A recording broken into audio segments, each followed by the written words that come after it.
नमस्कार दोस्तों। पिछले 3 दिन से जिस प्रकार से संसद में भारतीय जनता पार्टी के द्वारा जानबूझकर एक गतिरोध पैदा किया गया है और जिस प्रकार से पूरा व्यवहार हो रहा है, उस पूरे प्रकरण पर कांग्रेस पार्टी की ओर से अपनी बात रखने के लिए सबसे पहले मैं अनुरोध करूंगा शक्ति सिंह गोयल जी को, और उसके बाद गोगोई साहब अपनी बात रखेंगे। आदरणीय शक्ति सिंह गोयल जी।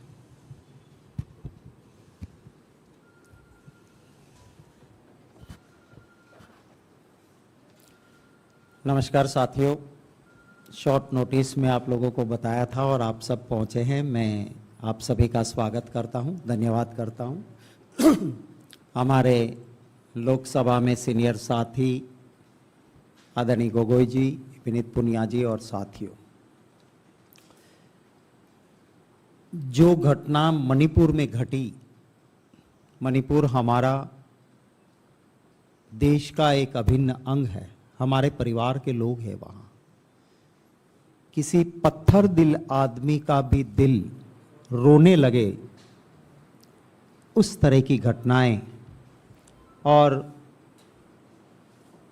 दुनिया भर में इस बात को लेके जिसके दिल में थोड़ी सी इंसानियत है वो खुद बोल उठा कि गलत हो रहा है। दुनिया भर की पार्लियामेंट में भी कहीं ना कहीं इसकी गूंज उठी। आपने देखा होगा ब्रिटेन की पार्लियामेंट भी इस बात की चर्चा कर रही है।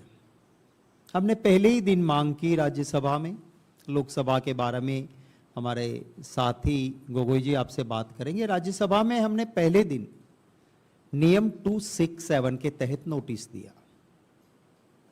ये जो आज गृह मंत्री भी, मुझे तो बड़ा दुख है क्योंकि मैं गुजरात से आता हूं, उस पद पे सरदार वल्लभ भाई पटेल बैठा करते थे गृह मंत्री बन के, जहां लोह पुरुष थे, सच की आवाज थी। आज उसी पद पे बैठे हुए गृह मंत्री जी एक झूठी बात कर रहे हैं कि सदन चर्चा के लिए सरकार तैयार है। क्या आप इस देश के लोगों को गुमराह करने के लिए इतने नीचे तक गिरोगे? 267 के तहत हम चर्चा क्यों मांगते हैं? हमारे कानून में राज्यसभा के प्रावधान किया गया है कि जब कोई ऐसी बड़ी घटना घट जाए कि जिसके लिए सारे नियम, सारे काम वो साइड में रख देना चाहिए, सारा काम रोक लेना चाहिए और पूर्णतः पूरी तरह से राज्यसभा के अंदर उस इश्यू की चर्चा होनी चाहिए। यह है रूल 267। मैं आपके जरिए पूरे देशवासियों को पूछना चाहता हूं कि क्या ये विरोधी दल या लाइक माइंडेड पार्टीज की मांग गलत है? मणिपुर से ज्यादा सीरियस चीज क्या कोई हो सकती है? आप क्यों मना कर रहे हो 267 के तहत? सरकार ने खारिज कर दी है, हमारी बात नहीं मान रही। हम चर्चा के लिए जब कहे, कोई बात बीच में नहीं रहेगी। दलगत राजनीति से ऊपर उठ के इंसानियत के नाते वहां जो हैवानियत हुई है उनकी बात इंसानियत के नाते हम करना चाहते हैं। कुछ सुझाव देना चाहते हैं, कुछ गलतियां हुई है उसको दिखाना चाहते हैं, और मणिपुर में मरहम लगाने का काम होगा अगर 267 के तहत पूर्णतः चर्चा होगी। अब बीजेपी क्या कहती है? नो, 267 नहीं, क्योंकि यहां पूरी चर्चा भी होगी। जरूरत पड़ने पे हम वोटिंग भी मांग सकते हैं कि हमारा रेजोल्यूशन सही है या नहीं, वोटिंग कर लो। अब ये कहते हैं नो। ये कौन सी चर्चा की बात करते हैं? शॉर्ट ड्यूरेशन डिस्कशन, छोटी चर्चा। जब कोई बड़ा हादसा नहीं होता है तो 3 मेंबर लिख के 1 मेंबर लिखता है, 2 सपोर्ट करता है, और हमारा कानून कहता है कि इसकी छोटी सी चर्चा हो जाती है क्योंकि मामला गंभीर नहीं है। अगर सीरियस बात है 267, अगर छुटमुट की बात है 167, छोटी चर्चा। और छोटी चर्चा में क्या होगा, इन्होंने बीजेपी से नोटिस दिलवाएंगे, छोटी चर्चा के लिए नोटिस बीजेपी के एमपी देंगे, और फिर उनका बयान और बाद में मंत्री जी का हवाबाजी वाला भाषण, और फिर कह देंगे कि चलो मणिपुर पे चर्चा हो गई, फुटो। क्या ये बात हम कैसे मानेंगे? हमें हमारे मणिपुर के भाइयों बहनों के दुख दर्द की बात करनी है तो 267 चाहिए, और 267 इसलिए चाहिए कि वहां पूर्णतः चर्चा, जरूरत पड़ने पे वोटिंग हो सकती है। ये हमारी मांग है। अब और भी हम कॉम्प्रोमाइज करें, हमने कहा क्या ये आप बात रखिए अपनी पूर्णतः चर्चा के लिए, उसके लिए वो तैयार नहीं। पार्लियामेंट्री प्रोसीजर एंड प्रैक्टिस साफ लफ्जों में ये कहती है कि जब पार्लियामेंट शुरू हो तो चाहे प्रधानमंत्री जी हो या कोई भी मंत्री हो, पार्लियामेंट के फ्लोर पे उन्हें अपना स्टेटमेंट रखना चाहिए, ना कि पार्लियामेंट के बाहर। ये पार्लियामेंट्री प्रोसीजर एंड प्रैक्टिस कहती है। मोदी जी क्या करते हैं? मणिपुर जल रहा है, गृह मंत्री जी और प्रधानमंत्री जी कर्नाटक के चुनाव में लगे रहते हैं, उनको वक्त नहीं है। एक छोटी चिंगारी शुरू होती है, अगर सही वक्त पे उसका इलाज किया जाए कोई लंबा हादसा नहीं होता है। पर जब आप उसकी अनदेखी करते हो, जब आप उस पर राजनीति करते हो, तो हालात कितने बिगड़ते हैं वो मणिपुर है। बोले नहीं, काफी दिन हो गए, पार्लियामेंट तो नहीं, पार्लियामेंट के बाहर भी नहीं बोले, जब सुप्रीम कोर्ट ने कहा कि matter is very serious, government act करे वरना हमें एक्ट करना पड़ेगा। जब सुप्रीम कोर्ट ये फटकार लगाती है तो देश के प्रधानमंत्री सदन के बाहर, पार्लियामेंट के बाहर कुछ सेकंड के लिए कहते हैं कि मुझे बहुत दर्द हुआ है, मुझे दिल में बड़ा क्रोध है। वो दर्द और क्रोध कब उठा? जब सुप्रीम कोर्ट ने फटकार लगाई। चाणक्य ने सही कहा है कि किसी शासक को यह अधिकार नहीं है, किसी शासक को यह अधिकार नहीं है कि वो पब्लिकली कहे कि मुझे दर्द हुआ या मुझे क्रोध आया। उनकी जिम्मेवारी है कि दर्द हो या क्रोध उठे, ऐसी घटना ना घटे, वो देखने का काम शासक का है। वो अपना धर्म, जो वाजपेयी जी ने भी कहा था कि मोदी जी अपना राजधर्म निभाओ, वो राजधर्म उन्होंने नहीं निभाया। पार्लियामेंट में कहने की बजाय पार्लियामेंट के बाहर बात की। आज राज्यसभा में एक और घटना घटी। काफी लोग पार्लियामेंट को कवर करते हैं, लाइव भी जाती है पार्लियामेंट। आपने देखा होगा कि चेयर के सामने जो भी है उनके लिए एक सा व्यवहार होता है। अरुण जेटली जी, सुषमा स्वराज जी विरोधी दल के नेता थे, कांग्रेस पावर में थी। दिनों के दिनों या पूरा सेशन 1 मिनट पार्लियामेंट नहीं चलने दी, और तब वो कहते थे कि पार्लियामेंट नहीं चलने देना भी एक पार्लियामेंट्री टैक्टिक है। ये विरोधी दल के पास एक ही हथियार होता है कि हाउस नहीं चलने दो, और वो ये भी कहते हैं कि हाउस चलाने की जिम्मेवारी पार्टी इन पावर की है और ये उनको संघर्ष नहीं संवाद करके हाउस चलाना चाहिए। ये भाजपा के नेता जब विरोधी दल में थे तब कहते थे। आज क्या हुआ? हम कहते हैं कि मणिपुर की चर्चा चाहिए 267 के तहत। आज तक की परंपरा है कि 267 पे डिसीजन पहले सुनाया जाता है, क्योंकि अगर उसको अलाउ करते हो तो दूसरी सारी चीजें रोकनी पड़ती है। आज जब चेयर ने 167 की नोटिस पढ़ना शुरू किया, मेंबर के साथ पॉलिटिकल पार्टी का नाम लेना शुरू किया और कांग्रेस की पार्टी का नाम नहीं बोले, तो सारे इंडिया के दल और कुछ ऐसे भी दल जो इंडिया में नहीं है, हमारे पार्टी के अलायंस में नहीं भी है, वो भी हमारे साथ जुड़े कि नहीं ये गलत हो रहा है। पूरा हाउस में आधे से ज्यादा मेंबर्स उत्तेजित थे कि क्या हो रहा है।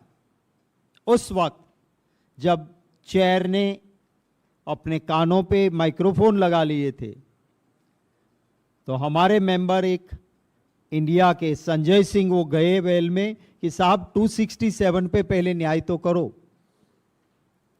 आज तक कभी ऐसा नहीं हुआ है कि सिर्फ गए बात करने, ना उन्होंने कोई कागज फाड़ा है, ना कहीं टेबल पे चढ़े हैं, ना कोई अनपार्लियामेंट्री वर्ड बोले हैं। उसे पूरे सेशन के लिए निष्कासित किया जाता है।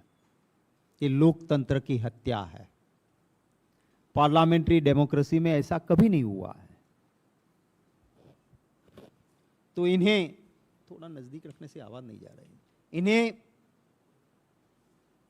हम सरकार को कहना चाहते हैं कि आखिरी जनता जनार्दन है, सब देख रही है। चर्चा दो, 267 के तहत दो, ये हमारी मांग है। और इस मांग को लेके अगर उनके पास कोई और बात है कि पूर्णतः चर्चा हो, तो प्रधानमंत्री जी आए, बयान दे अपना, उसके ऊपर हम चर्चा करें। वो हमारी मांग है। जो ये सरकार कह रही है कि कहीं और लोगों के साथ जोड़ रही है, मैं ये कहना चाहता हूं कि अगर कहीं पर भी अपराध होता है, गलत है। अपराधी कौन है, शासक किस राज्य का है, किस जाति किस मजहब से कोई लेना देना नहीं। लेकिन कहीं पे कोई घटना घटी है, उसको मणिपुर के साथ जोड़ना, वो मणिपुर का अपमान है, हमारे देश का अपमान है। और जिस राज्य को आप जोड़ रहे हो, मणिपुर के जो हादसे हुए हैं उसके साथ आप अगर, क्योंकि राजस्थान और छत्तीसगढ़ में कांग्रेस की सरकार है या वेस्ट बंगाल में उसको पसंद नहीं ऐसी सरकार है, तो उनके साथ जोड़ना ये उस प्रांत के हर नागरिक का भी अपमान है। और मणिपुर के उन माताओं बहनों के दर्द के ऊपर मिर्ची लगाने जैसा ये काम है, जिसका मैं कड़े लफ्ज़ों में विरोध करता हूं। मैं अनुरोध करता हूं हमारे साथी गोगोई जी को, वो लोकसभा में जो बात हुई है उनकी बात आपके सामने रखेंगे और बाद में आपके कोई सवाल होंगे तो उनका स्वागत रहेगा।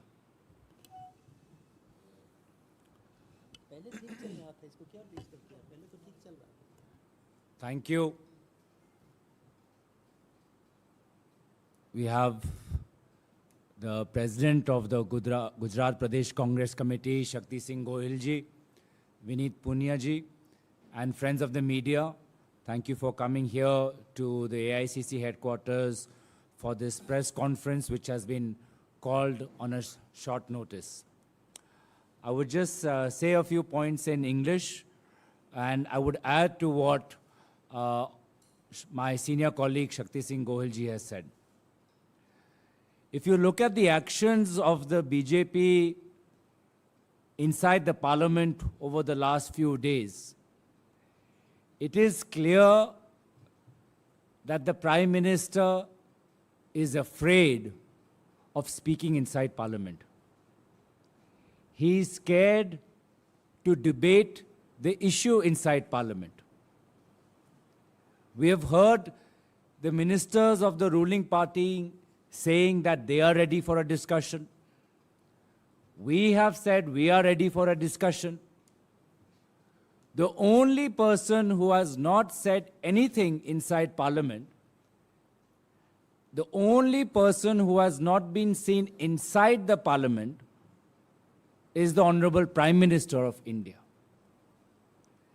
So it is absolutely clear that the Prime Minister has no intention of raising the issue of Manipur inside the Parliament. Now, what could that reason be? He will only know better. Is it because of the gross mismanagement of his central government and the state government? Is it the guilt that he has failed the people of Manipur? Or is it that he simply has no answers as to why he is allowing the Chief Minister of Manipur, N. Biren Singh, to continue in his position? He has absolutely no answers. And that's why, as Shakti Singh ji said, at the beginning of Parliament, he said a few words to the media outside the Parliament, and that's it. He has no more to say. Why is the Prime Minister so unwilling, so afraid to speak inside the Parliament? He can go to the US and address a joint session of American policymakers in the US Congress or their version of Parliament, but he cannot speak inside our nation's Parliament. He can go to France and hug Macron, but he cannot go to Manipur and hug the victims of rape, hug the victims who have lost a family member. So it is absolutely clear, and especially from the statement today made by the Union Home Minister, that the BJP are shielding the Prime Minister from speaking inside Parliament. They just want a symbolic discussion, as Shakti Singh ji said, a short duration discussion. They want to treat Manipur as an ordinary law and order issue, and they want to have a regular discussion under 193 or under a separate rule in the Rajya Sabha, where the chairman or the speaker can curtail the time. And instead of having a broad-based discussion, instead of we, the people of India, asking the Prime Minister as to why has he not visited Manipur, as to why he is allowing this government to continue, we will not be allowed to raise these questions to the Prime Minister or hear his answers. So, not only the opposition parties, people of Manipur are protesting on the streets of Delhi. The daughters of Manipur, the daughters of India are protesting across the streets of Delhi, across the streets of major cities in India. They are saying, where is the Prime Minister? Daughters of India and daughters of Manipur are asking, why is the Prime Minister silent? At least to them, the Prime Minister should give some iota of respect and speak to their concerns inside Parliament. Prime Minister has not even the courtesy to meet his own party MLAs from Manipur. Before leaving for the US, his MLAs were camping in Delhi, wanting to raise the issue, but Prime Minister had no time for them. So is it a cold-hearted calculation, as Shakti Singh ji said, that his heart must be made of stone? Because otherwise, how can one show his back to the people of Manipur? He has simply shown his back. This is the activist policy of BJP. Prime Minister says that nobody else has visited the Northeast as many times as I have visited. The BJP keep clapping themselves. And now when the Northeast needs him, he is nowhere to be found, nowhere to be seen. The role of a prime minister, the role of a leader, is to show personal leadership in a time of crisis, is to show a form of political outreach. There is no outreach, no leadership. He has outsourced everything to his BJP cabinet and BJP chief ministers who are acting as bouncers. Like the way you cannot address a celebrity, these bouncers of the BJP, the chief ministers and cabinet ministers, are shielding the prime minister from tough questions. The prime minister thinks that he's above the Parliament of India. He need not come. It's been 3 days. He need not come inside Parliament and make a suo motu statement. The prime minister can change chief ministers in election-going states. He changed the chief minister in Gujarat. He replaced the chief ministers of Uttarakhand and Tripura because of electoral and political concerns. But for some reason, he is continuing to back the decisions of the chief minister of Manipur. Election के लिए उत्तराखंड, गुजरात, त्रिपुरा में मुख्यमंत्री बदले जाते हैं, लेकिन यहां पे जब मणिपुर में 2 महीनों से हिंसा हो रहा है, जहां पे स्वयं मुख्यमंत्री बोलते हैं कि ऐसे 100 FIR हैं जहां पर महिलाओं पर अत्याचार हुआ है, उन पर विश्वास रखते हैं देश के प्रधानमंत्री. तो हमारी मांग स्पष्ट है कि prime minister should speak inside parliament. We want a substantive debate and exhaustive debate, and that is why we are saying that debate this under Rule 184 in Lok Sabha and under Rule 267 in Rajya Sabha, because this is an exhaustive, substantive debate on a substantive issue where, if the need be, there might be a vote. The BJP is running away. The Prime Minister is running away. It is obvious that the Prime Minister is too scared to speak inside Parliament. He is afraid of the scrutiny from the members of the opposition parties. Thank you. कोई सवाल आपके होंगे तो उसका स्वागत.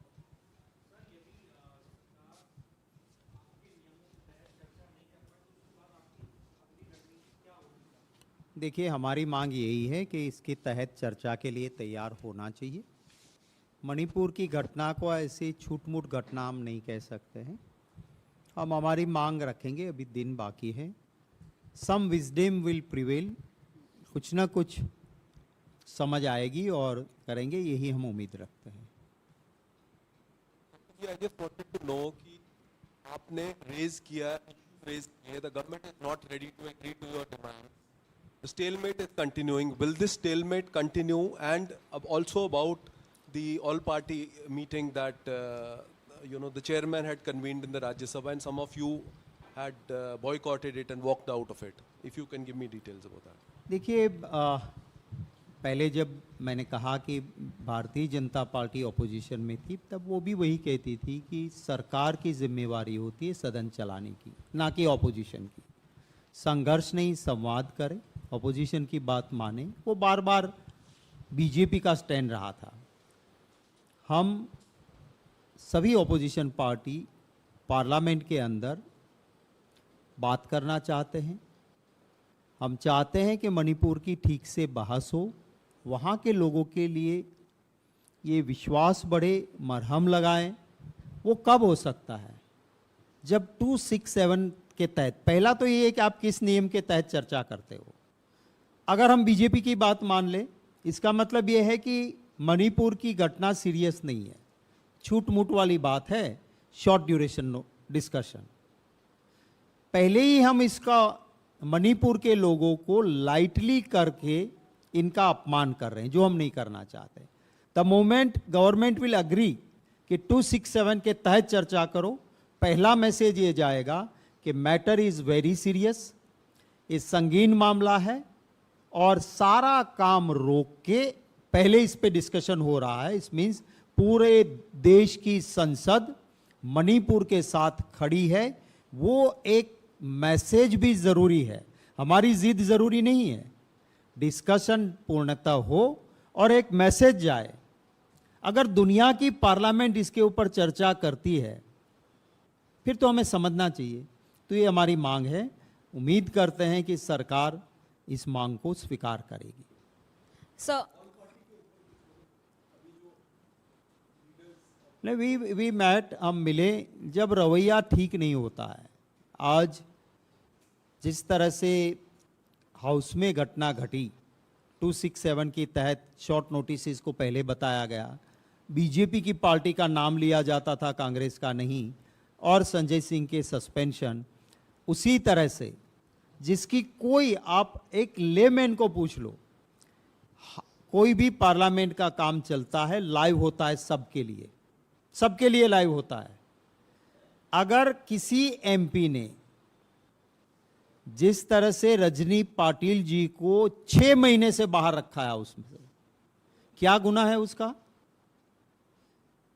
चलो गुनाह 100% allegation सच मानो तो भी क्या है कि भाई आपने हाउस के अंदर का वीडियो किया था, ना टेम्पर किया है, ना गलत किया है, हाउस लाइव होना चाहिए, ये कानून है।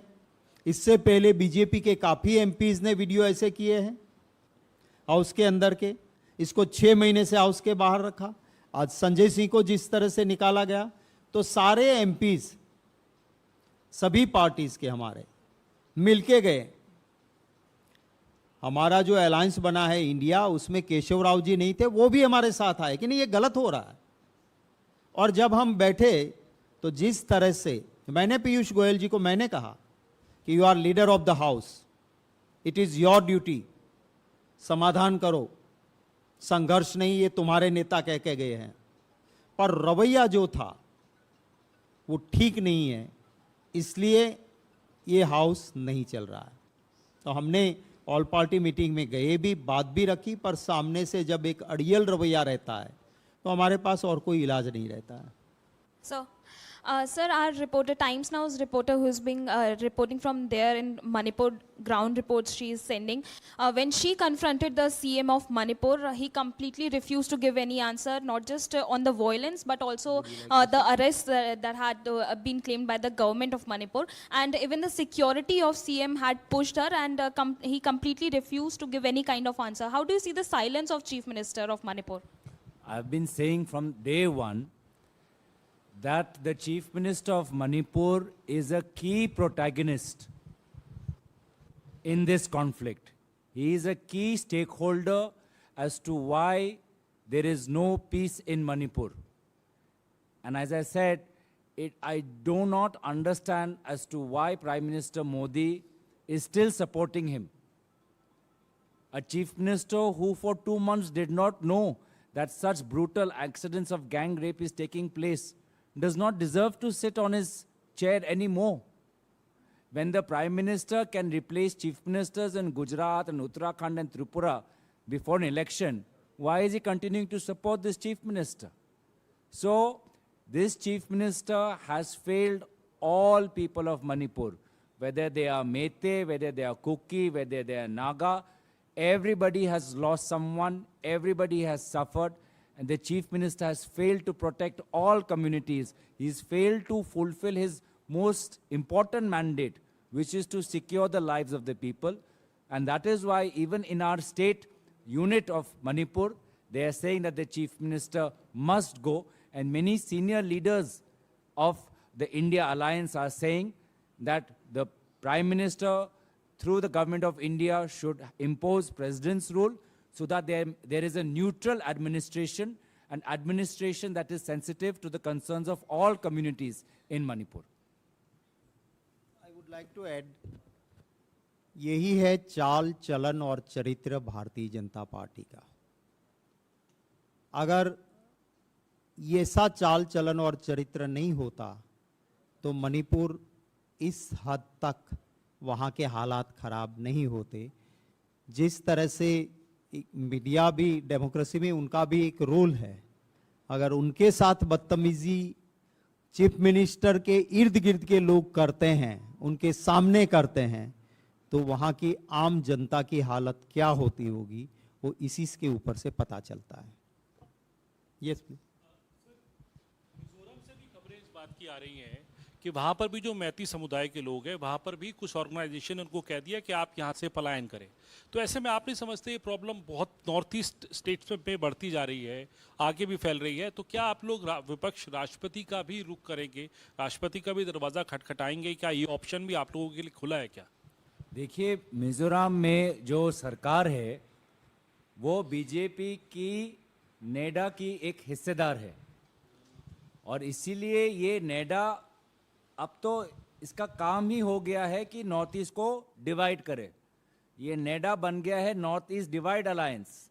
अब मिजोरम में विभाजन की परिस्थिति, मणिपुर में विभाजन की परिस्थिति, असम में विभाजन की परिस्थिति, मेघालय में विभाजन की परिस्थिति, और नेडा का जो चीफ है, जो असम का मुख्यमंत्री है, वो तो अपना काम संभाल पा ही नहीं रहे। वो ट्विटर पे है, वहाँ पे वो ट्विटर पे ट्वीट करते रहते हैं। लेकिन जब से नेडा बना है, कभी असम मिजोरम के पुलिस के बीच में फायरिंग होता है, कभी असम और मेघालय के बॉर्डर में कॉन्फ्लिक्ट होता है, मणिपुर में अभी दो समाज के दो अंग के बीच में अब ऐसा एक हिंसात्मक वहाँ पे एक परिस्थिति बन गई है, मिजोरम में लोगों को पलायन करना बन रहा है। तो ये नेडा को तो भंग कर देना चाहिए, और नेडा की जो असलियत है, जो भाजपा को जो वास्तविक उद्देश्य है कि उत्तर पूर्वांचल को कैसे विभाजित करके खुद का राजनीतिक फायदा हो लेकिन देश का नुकसान हो, उत्तर पूर्वांचल का नुकसान हो, और जब ये जो बॉर्डर के राज्य हैं, जब यहाँ पे अस्थिरता पैदा होगी तो किसको फायदा होगा? कौन सा वो विदेशी ताकत है जिसको फायदा होगा? सबको पता है। लेकिन उसके बावजूद भी भाजपा अपने राजनीतिक लाभ को ज्यादा प्राथमिकता देती है, ना कि देश के अखंडता को। Yes. Hello. You've put primarily two demands. One, that PM should speak in the parliament, and second, that discussion should happen under 267. Even if BJP agrees to one of the two demands, will you let the parliament function?